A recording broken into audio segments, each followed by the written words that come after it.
Hopefully we're back. Appreciate you guys staying with me as we get this thing started.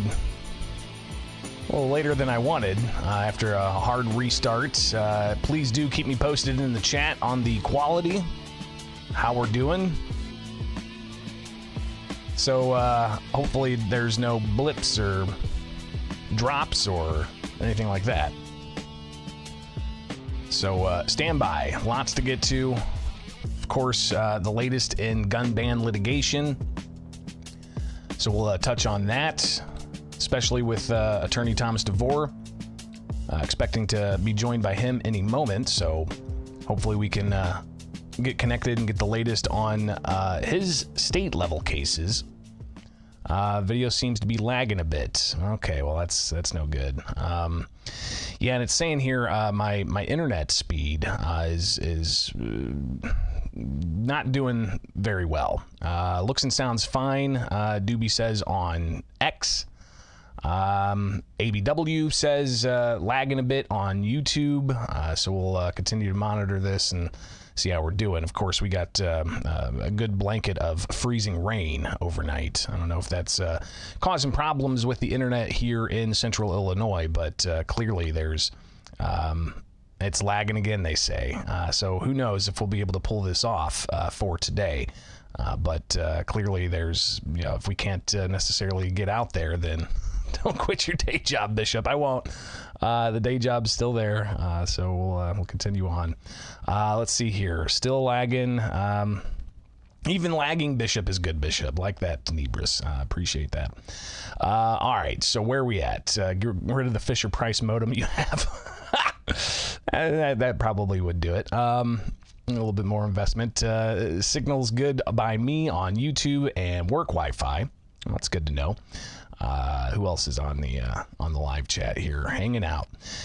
So we've got tons to tackle. Of course, I was trying to get you guys some of the latest in presidential politics with Ron DeSantis dropping out, but it looks like I'm dropping out this morning as the live stream just is not doing that hot as we push through here. It's lagging a bit, just a bit. It's telling me my dropped frames is close to 50%, which is not good. That means every 2 seconds, nearly a full second is gone. So we'll see what we can do here to continue on to make sure that we are connected. But man, it's just no good. Looking at the stream health here, oh, it's ugly. What are we going to do? Just completely dropped off. Life is not perfect, Lester. You're absolutely right. Well, who knows? Maybe we'll call a snow day or an ice day. Just circle back and see what we can make happen here with the internet, because it's just not doing good. You can hear me okay, though. That's good. At least the audio's good now, but let's try this again. Yeah. Gotta love it. All right, here we go. Let's give this a shot so we can at least. And here's the thing with the live show. Of course, you've got the various things that can happen, such as poor internet quality. But I will be recording this and getting it out there so that you guys can access this without any problems. So stay tuned. We will get this all set up and have Tom DeVore join us next here with Bishop on Air. All right, stay tuned.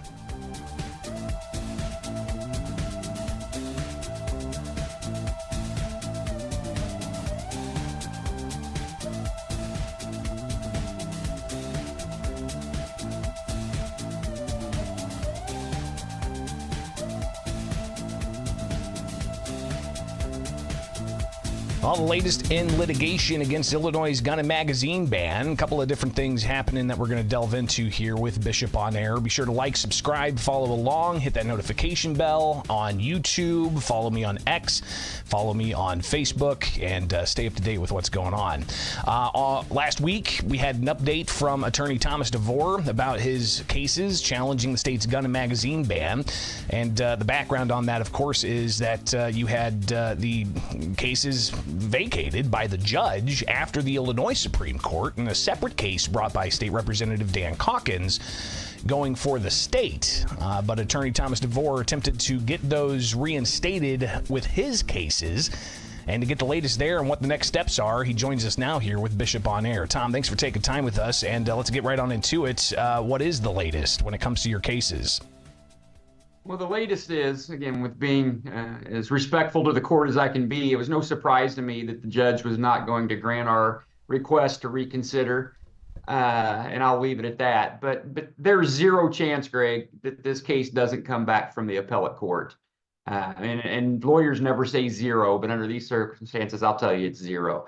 You know, all the Illinois Supreme Court said in the Calkins case is, and when you said it was a related case, it wasn't related, it was identical, at least as it was filed, said that you can't just have what's called a facial challenge to this law, which means that you just can't, as a general proposition, say it's not constitutional. You have to get into the nuts and bolts and the facts, which is what we were trying to do. So we're going to go to we've already filed our notice of appeal. I had it ready already because I knew what the judge was going to do, again, with all due respect. And it's going to come back, and it's going to be back in front of the court arguing the issues that I've always been intending to argue since day one when I filed this case, which is that these exempt categories are but a facade, and I can get the facts to actually prove that. And beyond that too, Greg, I mean, all I have to do is just refile a brand new case again and start the process all over. So, I mean, the judge just kicked the can down the road. He didn't stop this case. And the Illinois Supreme Court, in their ruling in Calkins, did one good thing, is they gave me a roadmap on exactly how I can win the arguments on equal protection. So talk a bit, if you can, about your confidence here that the appellate courts will see it your way, that these cases Absolutely should be reinstated. Well, yeah, it's because all of the Illinois Supreme Court said is that if you come to us saying this law is on its face unconstitutional merely because of the words in the law, you can't win that case. And they made that clear. And so we explained to the judge, we're not talking about what's called a facial challenge. We're talking about an as-applied challenge where we're going to get into the facts. I mean, you've been with me on this case, Greg, since day one. Get into the facts, and we can prove to you why retired police officers are not different than law-abiding gun-owning citizens, and why security officers are not different, you know. And we're actually getting into that. Calkins never got into any of that stuff, which is why he lost. And we explained to the judge, we have a right, our clients have a right to explore those facts and to make that case. And that's what distinguishes our case from Calkins. And the judge didn't even, in his ruling, he didn't even explain himself. He merely said Calkins is controlling. And it's not controlling, and there's zero chance that Calkins controls our case. And so it will come back from the appellate court. But in the meantime, I think it's important to know it doesn't stop us from filing another case. And we got actually two cases that we're going to file in the state court right now against this gun ban. And they'll be coming in one of them will be next week, and the other one will be a couple weeks after. Talk more, if you can, about the training component here. We've delved into that before, but I mean, you've gotten documents about training, and this seems to be something that at least was brought up after the law was passed as to why there's these exempt classes, so to speak. But I remember listening to the debate, and there really wasn't much at all debated or talked about when the law was being crafted and ultimately passed, that these individuals have this specified training.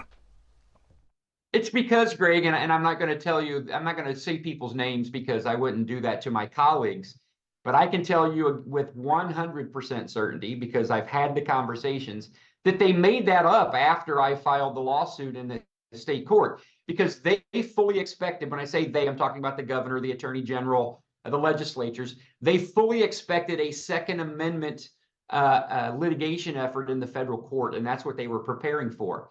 They never saw coming an equal protection claim in a state court. It just completely caught them off guard. And so they made this training argument up on the fly because they had to come up with something. But set that aside. What the Illinois Supreme Court has said, and I believe eventually that the U.S. Supreme Court will strike it down, but that's for a different conversation. The law in Illinois right now is, at least on its face, if a particular exempt category has two things, Greg, and it's conjunctive and it both must be present. You have a duty to protect the public order.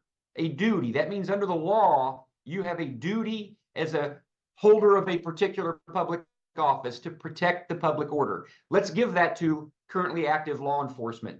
That's fine. And you have training on top of that with firearms. If you are that, then you are not similar to just a FOID card carrying gun owner. That's all that the Calkins case stood for, is that if you have trainings, we'll get to the type of training in a second, and if you have a duty under the law to protect the public order, you can be exempt from the requirements of this law. But here's where the rubber meets the road, and here's where our case is different, the one that's pending and going to the appellate court, or a brand new case I'll file, which I can do anytime I want, is these categories, Greg, these 7 exempt categories. If you break them down, you will find that almost none of them have a duty to protect the public order and the training. Let me talk about the training first. The Illinois Supreme Court left unaddressed, because Calkins was foolish, what type of training are we even talking about? Does it have to be training on the banned weapons? Intelligent people would say yes. The Attorney General's office actually argued in our case that these exempt categories were trained in the banned weapons, but the Illinois Supreme Court didn't touch upon that. It was just left out of what type of training. Set that aside. Let's talk about duty. You have a duty to protect the public order, because if you're in those exempt categories and you don't have a duty to protect the public order, then you can't be exempt. The Illinois Supreme Court never touched upon that, because Calkins didn't do what I was always intending to do, which is to pick apart these categories and show how they don't have anything extraordinary. Let me give you an example. Retired law enforcement officers is an exempt category under this law. Retired law enforcement officers, Greg, have no duty to protect the public. Zero. There's case law that's scattered throughout our appellate courts and our Supreme Court that says a retired law enforcement officer is just like an ordinary citizen. He has no duty. But yet this law exempts them, and under the Calkins standard, if I accept the Calkins standard on its face, retired law enforcement officers can't be exempt. It's unconstitutional because they have no duty. Who else has no duty? Security officers. They don't have a duty to protect the public. There's case law that says they're like an ordinary citizen. So when you start chipping away in the facts of these exempt categories and you apply the Calkins standard and just say, okay, I'll accept that law, almost all of these categories fall away because they lack duty. And again, we still have to address what type of training they should have, because almost none of them have any training on the banned weapons. It's mostly handguns. That's what's going to happen in this case. And so I will use the Calkins standard to tear this law apart. And I think the governor and the attorney generals know it, which is why they're trying so hard to keep us out of the court, but they won't. So we'll be watching this as it moves forward. Tom DeVore, of course, last week, an Effingham County judge denying reinstating those cases, you taking it to the appellate court, and obviously, as you said, you could file a separate case altogether and start back at the district court, so we'll be watching that. Yeah, and if you could, I mean, react to some of what the governor's had to say about low registration rates. I mean, last week he said that these weapons are too expensive, some pointing out that a billionaire talking about things being too expensive is kind of ironic, but your thoughts on the governor, just his reaction to the what all accounts are just abysmal registration rates for this law. Well, I think what the governor is experiencing, and I personally believe it's healthy, even though I never advise anybody to break the law, is that when you start, and this would be the same response I would give you, Greg, if you had a bunch of ultra-right conservatives pushing conservative ideologies on the far end of that spectrum and how those who maybe lean left or more liberal would respond to, is that you have to govern in the middle. And the governor doesn't care about that whatsoever. You have to govern in the middle.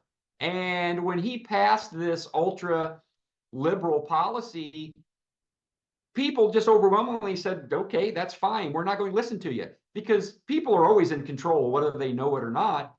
And there's nothing that the governor can do about it. He, under no set of facts, has any ability to force what is probably right now millions of gun owners to do something they don't want to do.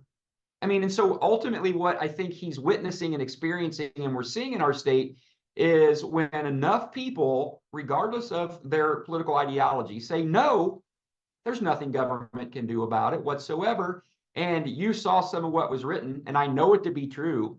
The governor wants this gun registry because he has a desire to issue an executive order if, and sadly when we may have another mass casualty.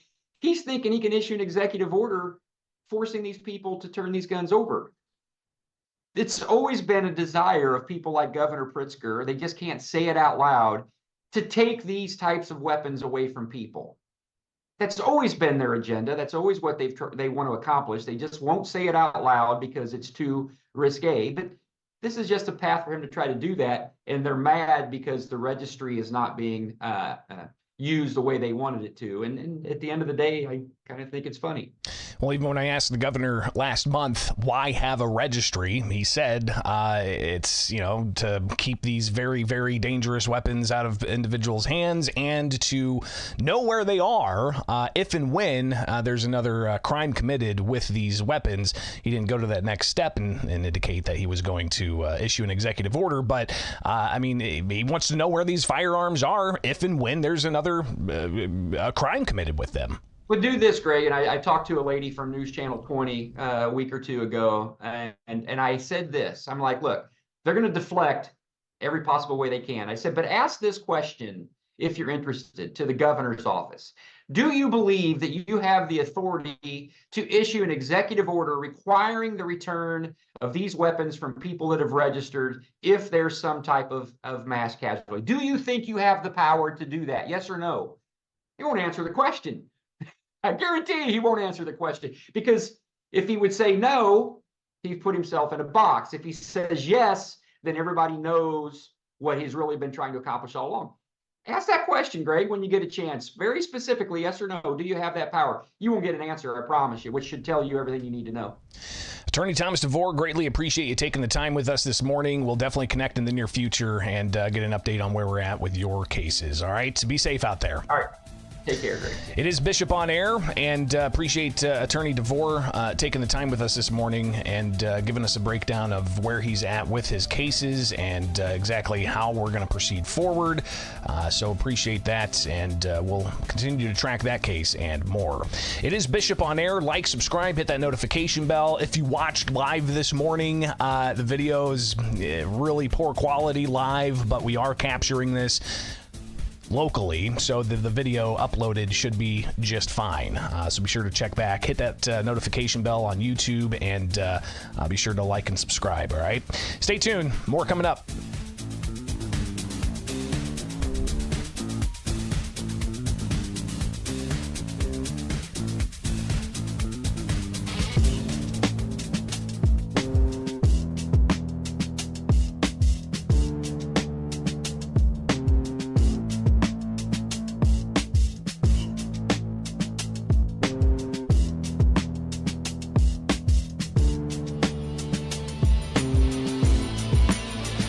As we continue to track what's going on with the gun ban and litigation against the law here in Illinois, we've got the latest filing from the state in response to Attorney Thomas Magg's Fifth Amendment challenge.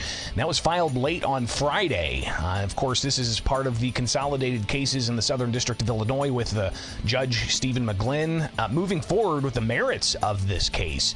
And you had Thomas Magg with three different major challenges against the law. Of course, the Second Amendment Amendment challenge. Then you had a 14th Amendment challenge saying that the law was unconstitutionally vague. Now you have this 5th Amendment challenge against the law from saying that people are possibly being forced to violate their 5th Amendment rights. So let's go ahead and get into that now here with Bishop on Air. Like, subscribe, hit that notification bell, and follow along as we continue on this morning. Of course, some freezing rain might be causing some problems for the live stream, but the good thing is we record these segments here locally so that we can get these to you unencumbered, so you can watch these later on throughout the day. So I appreciate everybody who's stuck through this morning thus far, but let's get into this with the state responding to the 5th Amendment challenge in the Southern District of Illinois. So pulling up that case here, and you've got, of course, the arguments being made. Just looking at the table of contents here, they say that the law does not violate the privilege against self-incrimination. The state says the endorsement affidavit is not directed at the criminality and does not compel a confession of criminal activity. They say the endorsement affidavit does not compel or coerce any testimony, and the possibility plaintiffs will be prosecuted based on their endorsement affidavit is not real and substantial. So therefore, they say plaintiffs should not be granted leave to add a new due process claim. So let's go ahead and go through some of this because I do think it's kind of fascinating. Says, goes through and talks about the exemptions and exceptions in the lawsuit that's filed. The prohibition does not apply to a person's possession of an assault weapon owned before the law became effective January 10th if the person has provided certain information in an endorsement affidavit prior to January 1st. Here we are. The January 1st deadline's come and gone, and that registration rate is pretty low. So they go on and talk about how the plaintiffs have moved for summary judgment. Summary judgment is on the merits, and they're looking at that 5th Amendment claim here. So let's go through some of the arguments here from the state. They say the law does not violate the privilege against self-incrimination for 3 reasons. First, the endorsement affidavit is a voluntary benefit that exempts owners of certain assault weapons from otherwise applicable criminal penalties. It is not directed at the criminally suspect, and the act of submitting an affidavit does not constitute a confession of criminality. Second, the state goes on to say, no one is compelled to submit an affidavit. The government has no authority to impose any criminal or economic penalty on residents who are eligible to submit an affidavit, but for whatever reason, decline to do so. That's interesting. Let me read that again. No one is compelled to submit an affidavit. The government has no authority to impose any criminal or economic penalty on residents who are eligible to submit an affidavit, but for whatever reason decline to do so. They go on to say, third, the possibility plaintiffs will be prosecuted based on the information contained within their affidavit is not real and substantial. The fanciful chain of events they have dreamed up has no serious chance of coming to fruition. They then go on to talk about registration and disclosure provisions are common in federal and state statutes. These types of provisions only implicate the 5th Amendment if they are directed at the criminally suspect or compel confession of criminal activity. The endorsement affidavit process in the Protect Illinois Communities Act does neither of these things, and as a result does not violate the 5th Amendment. 3 leading cases, all decided on the same day, identify the narrow circumstances in which a disclosure or registration provision may infringe the 5th Amendment right against self-incrimination. None of those circumstances is applicable here. Then it goes through various court precedents. It says failure to register and pay was punishable by criminal penalties in one court. At the same time, however, and its ancillary activities were widely prohibited under both federal and state law. Goes on to give more court precedent and so on, and even more court precedent, and also the Haney's versus United States, which MAG is using as court precedent, said the Supreme Court held the privilege against self-incrimination was violated by a provision of the National Firearms Act. A person in possession of certain unlawful acquired firearms was required to furnish to the Secretary of the Treasury with his name, address, and place where the firearms usually kept, and the place of business or employment, along with his date of birth, social security number, and whether he has ever been convicted of a felony, plus a full description of the firearm. Failure to comply was punishable by fines and imprisonment, and the registration requirement did not apply, however, to anyone who had complied with the National Firearms Act's mandate concerning the transfer, manufacture, or importation of firearms in question. The registration requirement was, in other words, directed principally at those persons who have obtained possession of a firearm without complying with the Act's other requirements, and who therefore are immediately threatened by criminal prosecution. As the Seventh Circuit has explained, the objectionable feature of the statutes found to violate the privilege against self-incrimination in the Haney's case and others was the act of registration itself constituted an ipso facto confession of criminality. The registration requirement declared unconstitutional in the Marchetti case required people to confess and intention of commencing gambling activities in violation of federal law. The registration requirement declared unconstitutional in Grasso required gambling activities conducted in violation of federal and state law. And the registration requirement declared unconstitutional in Haney's required people to confess possession of firearms that had not been transferred to them in accordance with federal law. So it goes on to make those points. By contrast, they say the privilege against self-incrimination is not violated when the mere act of registration does not automatically subject a person to criminal penalties. A person who must register under these circumstances does not confront the incriminating straitjacket of alternatives created in Marchetti, Grasso, and Haney's, because the registration requirement is not principally directed at persons who have failed to comply with other statutory requirements and thus inherently suspect of criminal activities. So essentially, I mean, they're saying that, from my understanding, and again, I'm not an attorney, but from my understanding, the state's essentially saying that just because you don't register, you can't be charged. And even Illinois State Police have said why they're keeping the January 1st registration deadline open, even here now at January 22nd. Still haven't seen any updated numbers, by the way. We were told by Illinois State Police we'd see updated registration numbers, but those numbers have not been updated. But they say that there's nothing in the law that provides criminal penalties for those that do not comply with the registry.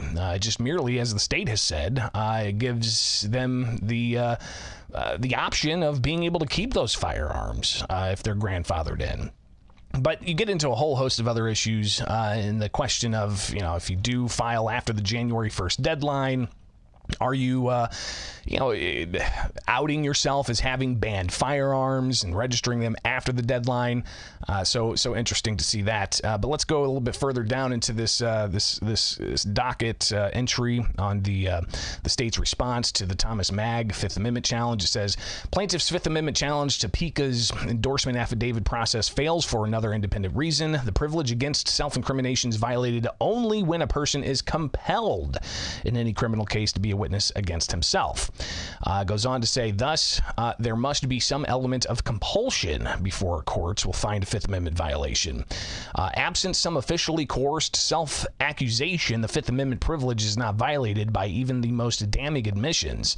Goes on to say this is because the Fifth Amendment privilege is intended to relieve claimants of necessity of making a choice between incriminating themselves and risking serious punishments for refusing to do so. So again, no punishment, they're saying, when it comes to not filing that endorsement affidavit. And they say that doing so is voluntary. To determine whether a person has been compelled to incriminate himself, courts look to the penalty the government is able to extract if the person refuses to do so. Testimony may be coerced if the government can impose criminal penalties on a person who remains silent in the face of questioning. Goes on to say, in addition, the government may coerce testimony if it threatens to revoke a professional license. And one thing that Illinois State Police has said is that merely not filing an endorsement affidavit that you own a banned firearm cannot be used to take away somebody's FOID card, for instance. Here here in the state of Illinois, the firearm owner identification card. It goes on to say that the government here, by contrast, has no recourse against a person who's eligible to submit an endorsement affidavit but declines to do so. The decision whether to submit an affidavit is entirely voluntary. Choosing to refrain on its own does not expose anyone to penalties at all. True, people may face penalties if they both decline to submit affidavits and then also possess assault weapons in Illinois, but those penalties arise because of the subsequent act of possession, not the failure to submit an affidavit.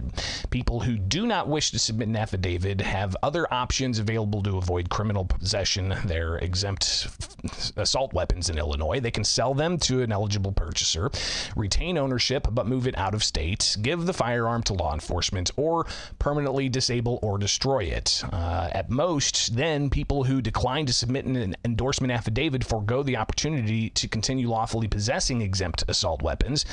To plaintiffs, the alternatives, like disposing of their weapons or moving them out of state, may be undesirable, and therefore they may feel some pressure to submit the affidavit, but the Supreme Court has held that it has never suggested that all government pressures constitute compulsion for Fifth Amendment purposes, and they cite another case. Put another way, pressure to speak in the hope of obtaining a government benefit does not make the speech compelled in violation of the privilege against self-incrimination.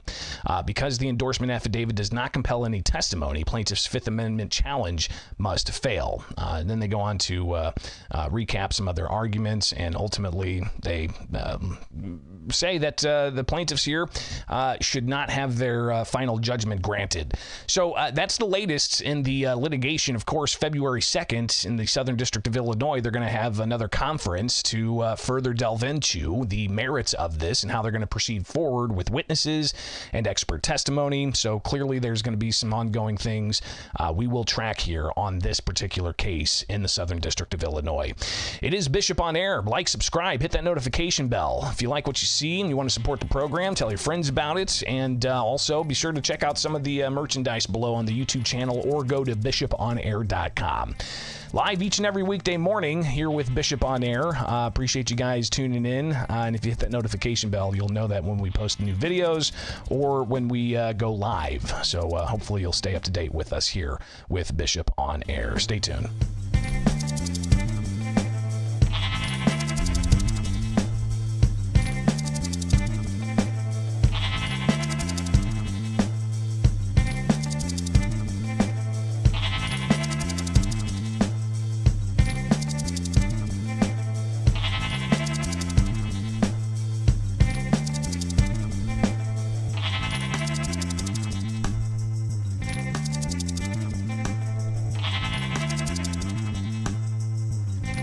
Well, it's been a few weeks since we've talked with reporter William Kelly out of Chicago to get the latest on the ground there. Chatted with him by phone earlier this morning and got some of the latest in the ongoing situation that's being described as a crisis when it comes to migrants arriving in Chicago. And it's not just Chicago. You've got the suburbs also being impacted by this. But what's the mayor's response been like? William Kelly providing a bit of context in that regard. Here he is in a conversation I had with him briefly this morning. Well, the migrant crisis is not getting better, Greg. Obviously, we have more migrants in Chicago. The migrant shelters are at capacity, and the Chicago weather, the Chicago winter, has kicked in and made the situation even worse. Mayor Johnson does not appear to be handling this very well. As you know, the bus companies that he famously brought legal action against are now suing Chicago over the migrant drop-off rules. So nothing that Johnson is doing seems to be making the situation better, despite spending or misspending, as obviously many people are concerned, millions and millions of dollars on the housing and the care of the migrants. As you know, he's big city mayors, including Johnson, are asking for $5 billion from the Biden administration. And, you know, Biden is not making the situation any better with his border policy as it currently is currently. And, of course, this is all with the backdrop of the looming Democrat National Convention coming to Chicago.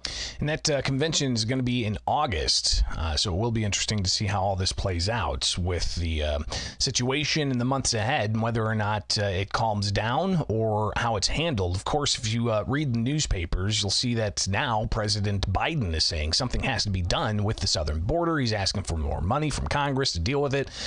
But all of that also is in the context of what kinds of conversations there's going to be about immigration reform or possible asylum or what happens.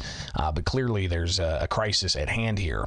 Now, it's not just Chicago that's getting hit with this. There's some headlines that William Kelly brought forward with us to discuss when it comes to the suburbs. And of course, the mayor in Chicago is hoping to meet with the suburban mayors, some saying that they're not going to meet with them. Other communities across the state of Illinois moving forward with provisions to make them a non-sanctuary county or to level, some kind of, legal action against bus companies that unannounced drop migrants off in their communities. So clearly there's a patchwork here, and even the governor said that some legislators are looking at how they can bring uniformity to how local communities deal with these types of bus drop-offs. But what about the crimes that are being reported here with some of the migrants in the suburbs? Here's William Kelly. Well, this is an interesting development. There have been a string of thefts and burglaries by migrants plaguing not only Chicago, but the suburbs. Oak Brook in particular, the very, very popular Oak Brook Mall, which has up until recently has been a very beautiful outdoor mall, and even during COVID was actually a very an attraction that people would go to just because it was beautiful and they enjoyed walking outside. Now you have a string of migrant shoplifting, essentially gangs that are being arrested. And the obvious question for even just a Chicagoan like myself, reporter or citizen, is how are these migrants getting from Chicago to Oak Brook? If they're staying in Chicago migrant shelters, how are agreeing this round trip from Chicago to Oak Brook on such a regular basis? Many are being arrested, but they're released with court dates. Are they showing up for their court dates? We don't know. Famously, the state's attorney Berlin in DuPage has said, don't try that Chicago shoplifting routine in DuPage because we prosecute. Well, are they prosecuting migrants who don't show up for their court dates? So again, an interesting question that you see playing out in some of the suburbs, but it's not the only story that's stemming from Chicago. You had over the weekend more headlines and tweets about a Bloomberg reporter over in Washington, D.C., I believe, where the mayor was. He wanted to get a question into Johnson, but allegedly was shoved by a mayoral staffer. So William Kelly kind of given us some highlights of what he's been able to hear and read about all of this. Right. Well, Greg, this is a very interesting story. As a reporter, my own experience with mayoral staff getting physical when asking a question, even at a press conference or on a public sidewalk, perfectly legitimate question, perfectly legitimate circumstances. Now, this is an incident that allegedly occurred in Washington, D.C. I wasn't there. I didn't witness it. I don't know what I haven't seen any video yet, but so it literally is a he said, she said. The reporter, the male Bloomberg reporter, tweeted immediately that he had been shoved by a female member of Mayor Johnson's staff. And Mayor Johnson, true to form, tweeted right back or responded that it was the reporter that actually a female member of his staff. I find that, again, I wasn't there. I would love to see some video of this. I wonder if Mayor Johnson's answer would change if there was a video, if video did surface of this incident. But But, this is the kind of stuff that, oddly, Chicago mayoral staff thinks is part of their job description, to shove reporters that ask questions that are not welcome by the mayor. And this is why I have, believe it or not, Greg, a legal defense fund that the reporter WilliamJKelly.com that I ask for donations, because from what I can tell, the only punishable offense in the city of Chicago now is asking elected officials questions.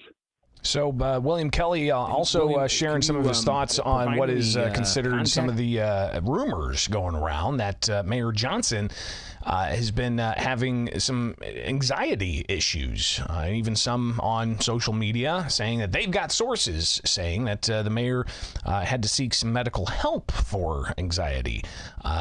Is there anything that William Kelly's hearing on that front? Well, these are rumors. And as you know, Greg, I don't deal in rumors. Outside of just rumors from very, unsubstantiated or questionable sources, this is. But I mean, is being mayor of the city of Chicago a tough job? Yeah. Are there a lot of issues being thrown at Mayor Johnson? The migrant crisis in particular, I can see where that would keep you up at night. Whatever rumored health issues aside, it's pretty, there are mounting criticisms that Mayor Johnson just simply is not up to the task. And the real, the question I have, especially with the DNC, the Democrat National Convention, coming to Chicago in 2024, is will Mayor Johnson complete his complete first term as mayor of the city of Chicago? So again, thanks to William Kelly for sharing some of his thoughts on these various headlines, and we'll be checking in with him again next week and get the latest from the ground on the streets of Chicago with reporter William J. Kelly. All right, that's all I got for you here with that topic. Appreciate you guys being here. All right, that's the program. Started a little bit late, but hopefully you guys stuck through. Still looks like that the stream health not that great, but you guys stuck through and stayed with me, so appreciate that. Again, be sure to check back if you're just tuning in late and the stream's all messed up. We did record things locally, so we'll be able to get those uploaded here in short order. All right, back at it tomorrow. We'll reset everything and see where we're at on all of this. Have yourselves a wonderful rest of your Monday. Stay safe. Those roads out there in central Illinois, not pretty at all. All right, guys. We'll see you soon tomorrow morning. Like, subscribe, hit that notification bell. We'll be back then.